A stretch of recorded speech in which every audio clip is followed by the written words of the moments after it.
Baiklah, Perintah Kawalan Pergerakan diumum Perdana Menteri menyaksikan penutupan institusi pengajian tinggi. Bagaimana perintah ini akan memberi kesan kepada proses pembelajaran? Kita perlu juga melihat aspek memanfaatkan pembelajaran secara maya ketika krisis COVID-19 ini. Dan bersedia menerusi Skype adalah Profesor Abdul Karim Alias, Pengarah Pusat Pembangunan Kecemerlangan Akademik Universiti Sains Malaysia. Prof, aspek apa yang perlu diambil kira dalam situasi ini untuk universiti awam menggunakan platform online? Ya, terima kasih. Saya rasa perkara yang utama ialah apabila diumumkan semua kelas bersemuka ataupun face to face yang biasa dijalankan secara fizikal perlu dibuat secara atas talian ataupun online. So cabaran yang utama sebenarnya adalah kebersediaan ataupun the readiness of pensyarah kita, sebab kebanyakan mereka telah biasa menggunakan menjalankan kelas secara bersemuka, dan mungkin masih ramai lagi yang mungkin belum pernah atau jarang menggunakan pembelajaran secara atas talian ataupun online learning ataupun online teaching. So saya rasa isu atau cabaran utama adalah kebersediaan dan juga ataupun readiness, dan satu perkara lagi adalah kemahiran, the skill. Sebab untuk menggunakan pembelajaran secara online, dia tidaklah semudah kita menjalankan kelas di dalam kuliah di dalam kelas. Kuliah lebih mudah sebab kita just walk in dan kita boleh mulakan kuliah. Kalau dah biasa bagi kuliah itu tak ada masalah. Tapi bila kita nak buat secara online, banyak perkara yang perlu dipelajari dari segi kemahiran. So di sinilah saya rasa aspek-aspek yang perlu diambil kira. Pertama, kebersediaan. Yang kedua adalah kemahiran pensyarah itu sendiri. Dan yang ketiga, saya rasa isu juga yang agak besar adalah kemudahan infrastruktur. Dari segi sama ada cukup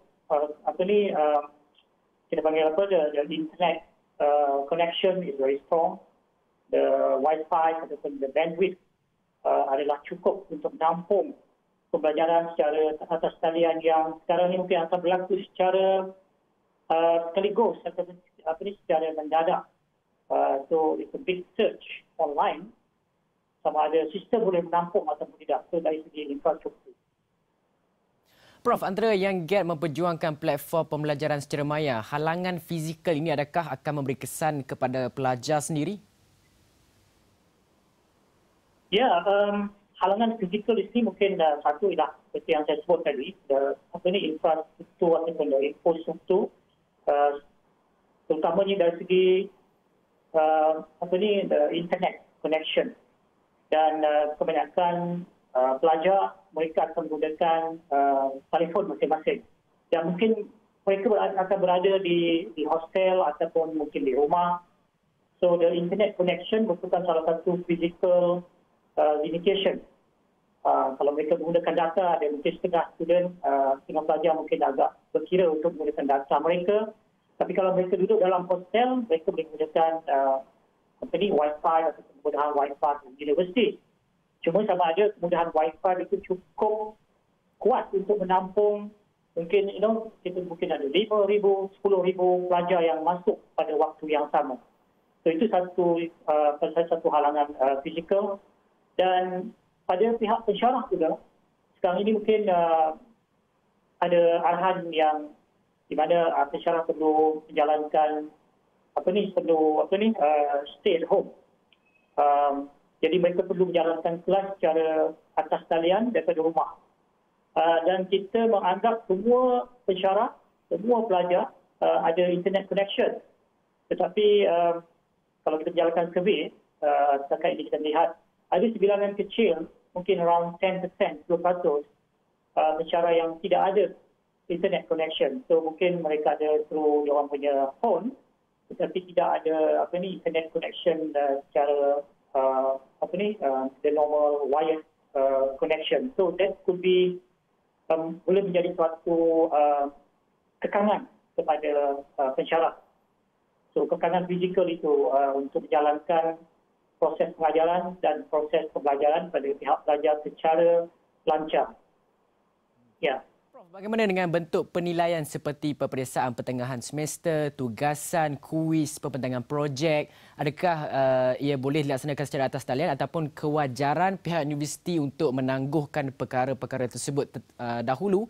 Dan adakah ada juga ibu bapa yang menyuarakan kerisauan jika pembelajaran dibuat atas talian? Bagaimana dengan anak mereka yang mengambil bidang sains yang memerlukan makmal untuk membuat kajian, social studies dan sebagainya?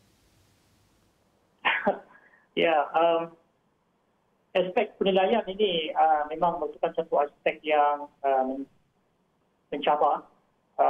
Kalau setakat jalankan pengajaran dan pembelajaran di mana pensyarah boleh jalankan pengajaran seperti juga mereka mengajar dalam kelas, tetapi sekarang ini mereka menggunakan kemudahan atas talian, mereka boleh berkongsi skrin komputer masing-masing, mereka menunjukkan PowerPoint dan mereka boleh menjalankan proses pengajaran dengan agak mudah juga. Tetapi dari segi penilaian, aspek-aspek penilaian yang kita panggil penilaian secara formatif ataupun penilaian berterusan. Yang ini kita boleh jalankan dan ada banyak kemudahan ataupun tools, peralatan, aplikasi yang kita boleh gunakan untuk menjalankan proses penilaian, kaedah penilaian secara berterusan. Kita boleh buat quiz, kita boleh buat aktiviti, kita boleh buat event games juga secara online. Cuma kalau kita nak buat penilaian dalam bentuk ujian ataupun peperiksaan, bahagian yang ini ataupun aspek yang ini mungkin lebih mencabar sebab masih belum ada satu teknologi yang kita panggil yang foolproof untuk memastikan bahawa pelajar on the other side, yang berada di rumah masing-masing ataupun di hostel adalah pelajar tersebut yang membuat peperiksaan tersebut dan satu lagi isu mereka mungkin akan meniru, menipu dan sebagainya. So itu satu aspek lah. Dan bagi saya pada pihak ibu bapa, ini terutamanya pelajar sekolah yang bercuti panjang yang sekarang cuti sekolah atau mungkin akan dipanjangkan lagi oleh sebab COVID-19 ini. Sebenarnya banyak pengisian semasa cuti sekolah yang boleh dilakukan sekiranya ibu bapa juga mempunyai pengetahuan tentang apakah bentuk-bentuk pembelajaran dalam atas talian yang ada. Banyak sebenarnya, banyak. Seperti Khan Academy, banyak lagi platform-platform yang ada di luar sana yang menawarkan bahan-bahan pembelajaran yang berkualiti tinggi. Dan sekiranya ibu bapa mengambil tahu dan they explore what's available out there, I'm sure mereka boleh membantu membimbing anak-anak mereka semasa cuti sekolah untuk meneroka banyak lagi ilmu-ilmu lain selain daripada subjek yang pelajar itu buat di sekolah, tetapi aspek-aspek lain yang anak-anak boleh mempelajari dengan dibimbing oleh ibu bapa. Prof, soalan terakhir mungkin jawapan ringkas daripada Prof, adakah wajar semester itu dilanjutkan seperti mana tempoh selama 2 minggu kira masa perintah kawalan pergerakan daripada bermula esok sehingga 31 Mac nanti?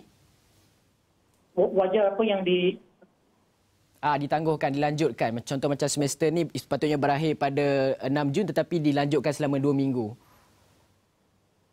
Saya rasa kalau perlu sebab kita tidak boleh mengambil risiko dan ini bukan satu perkara yang boleh diambil mudah. Saya percaya kalau perlu dilanjutkan, saya rasa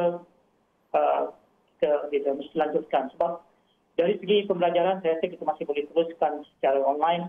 Cuma aspek seperti peperiksaan dan sebagainya kita boleh tangguhkan ke penghujung semester ataupun penghujung waktu pengajian di sekolah.